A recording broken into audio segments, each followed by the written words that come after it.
को यीशु मसीह के पवित्र नाम से मैं स्वागत करता हूँ। हम वचन को ध्यान करेंगे हमारे बीच में आज परमेश्वर के वचन को बांटने के लिए राम सरी का प्रवचन है। मैं समय को राम सरी का प्रवचन करना चाहता हूँ। पहले से हम प्रार्थना छोटा सा करते हैं कि इस विषय को देखते हैं। धन्यवाद करते हैं प्यारे प्रभु जी, आज के इस सुंदर समय के लिए धन्यवाद करते हैं प्रभु। सच में आप महान और अनुग्रहकारी सर्वशक्तिमान प्यारे प्रभु जी, आपको धन्यवाद करते हैं प्रभु जी। आज की इस वचन के लिए दुआ मांगते हैं प्यारे पिता परमेश्वर। धन्यवाद करते हुए उद्धारकर्ता प्रभु यीशु मसीह के नाम से मांगते हैं, आमीन। हम 22 अध्याय का 1 से लेकर के 9 तक देखेंगे। इस वचन में लिखा हुआ है, यहूदा के राजवंश के लिए यिर्मयाह का संदेश। यहाँ वहाँ के यहूदा के राजा के लिए संदेश। पढ़ते हैं वचन को और देखते हैं। यहोवा ने यूं कहा, यहूदा राजा के भवन में उतरकर यह वचन कह, हे दाऊद की गद्दी पर विराजमान यहूदा के राजा, तू अपने कर्मचारी और अपनी प्रजा के लोगों समेत इन फाटकों में आया करते हैं। यहोवा का वचन सुन। यहोवा यूं कहता है, न्याय और धर्म के काम करो और लूटे हुए की अंधेर करने वाले के लिए हाथ से छुड़ाओ। परदेशी, अनाथ और विधवा पर अंधेर व उपद्रव मत करो, न इस स्थान में निर्दोष की लहू बहाओ।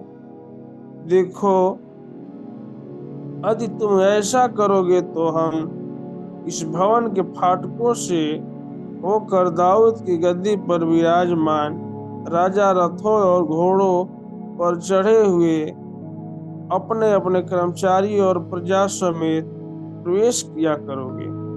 परंतु यदि तुम इन बातों को न मानो तो मैं अपने ही सौगंध खाकर कहता हूँ, यहोवा की यह वाणी है कि यह भवन उजड़ा हो जाएगा, क्योंकि यहोवा यहूदा के राजा के इस वचन के विषय में यूं कहता है कि तू मुझे गिलाद देश सा और लोबान का शिखर सा दिखाई पड़ता है, परंतु निश्चय मैं तुझे मरुस्थल एवं निर्जल नगर बनाऊंगा।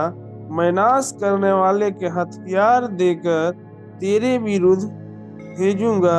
वे तेरे सुंदर देवदारों को काट कर आग में झोंक देंगे।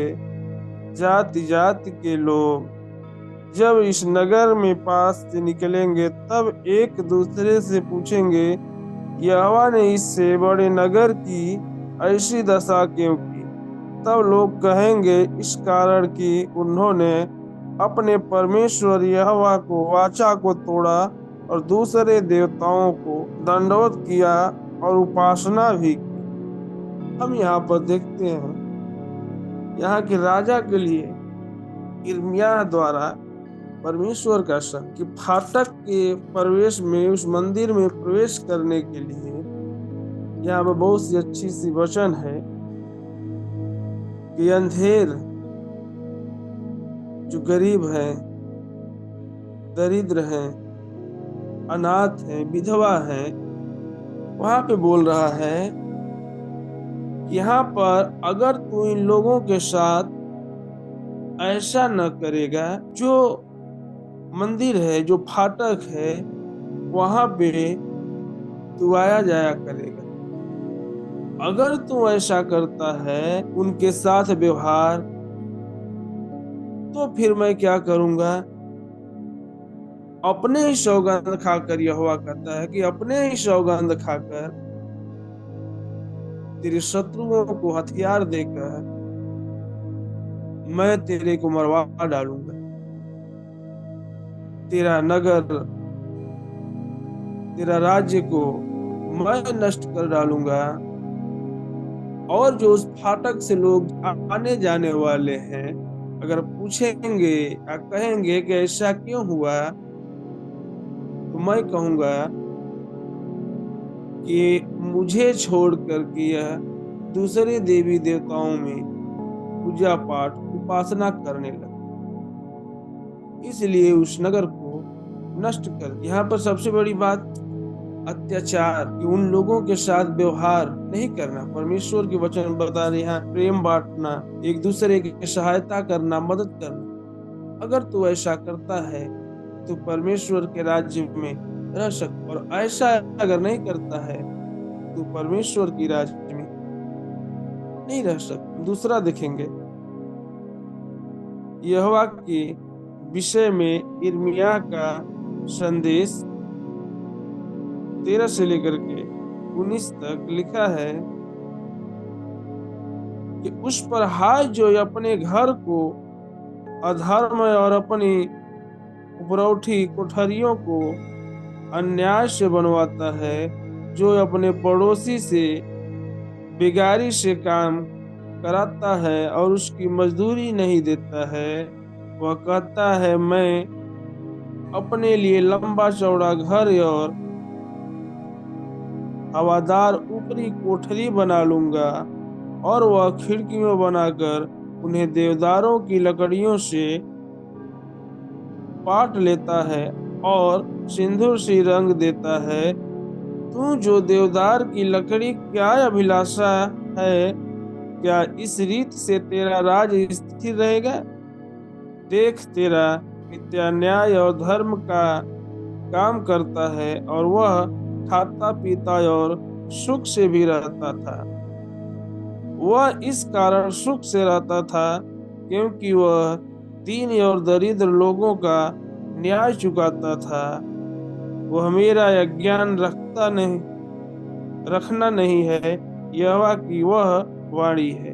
परंतु तू केवल अपने ही लाभ देखता है और निर्दोष की हत्या करने और अंधेर का उपद्रव करने से अपना मन और दृष्टि लगाता है। हम यहाँ पर देखते हैं यहूदा के राजा उसका बेटा यहोयाकीम के विषय में। यहाँ पर जो उसका पिता था परमेश्वर के वचन के अनुसार चलता था, उनके भय मानता था, परमेश्वर की आज्ञा के अनुसार।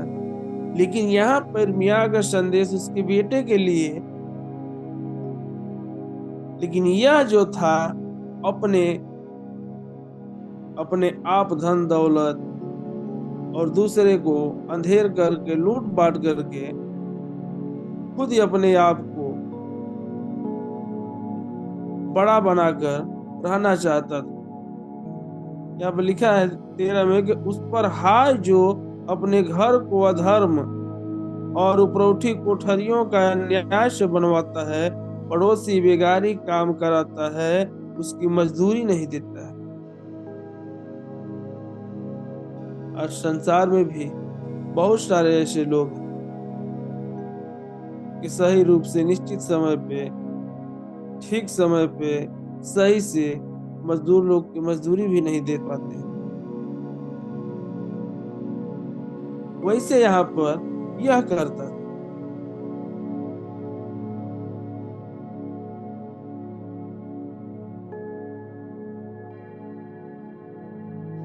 और देखते हैं 18 में लिखा है, इसलिए यहोयाकीम के पुत्र यहूदा का राजा यहोयाकीम के विषय में यहोवा वह कहता है, जैसे लोग इस रीत से रोते हैं, हाय मेरे भाई, हाय मेरी बहन, हाय, इस प्रकार कोई मेरे प्रभु हाय वैभव करके उसके लिए विलाप न करेगा, वरन उसके गदहे के समान मिट्टी दी जाएगी, घसीट कर यरूशलेम के फाटकों के फेंक दिया जाएगा। यहाँ पर हम देखते हैं यहोयाकीम के पुत्र यहूदा के राजा यहोयाकीम के विषय में यहोवा वह कहता है, जैसे लोग इस रीत से कहकर रोते हैं भाई बहन, लेकिन कोई हाय परमेश्वर के नाम लेकर के नहीं कहता है। इसलिए ऐसे लोगों को गधे के समान फेंक दिया जाएगा, फाटकों से बाहर, उस मंदिर से बाहर कर दिया जाएगा।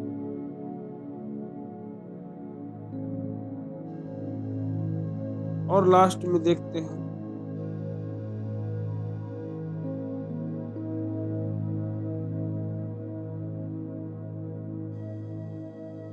24 से लेकर के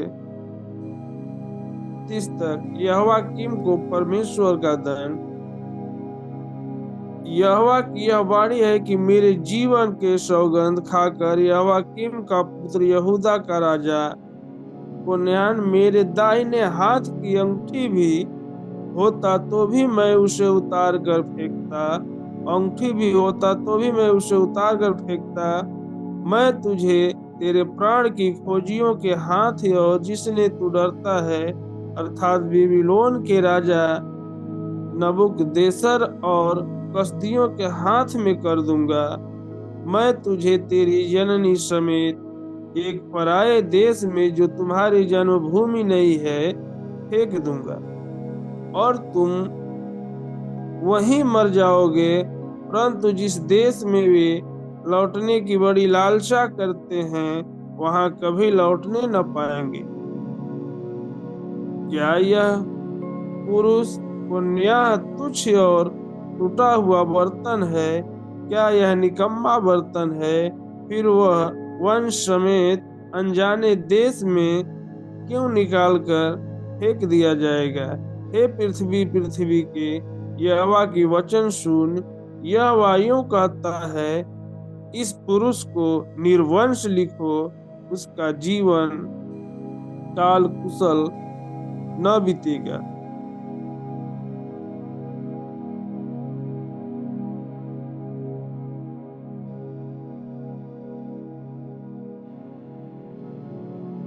उसके वंश से कोई भाग्यवान होकर दाऊद की गद्दी पर विराजमान या यहूदियों को प्रभुत्व करने वाला हो।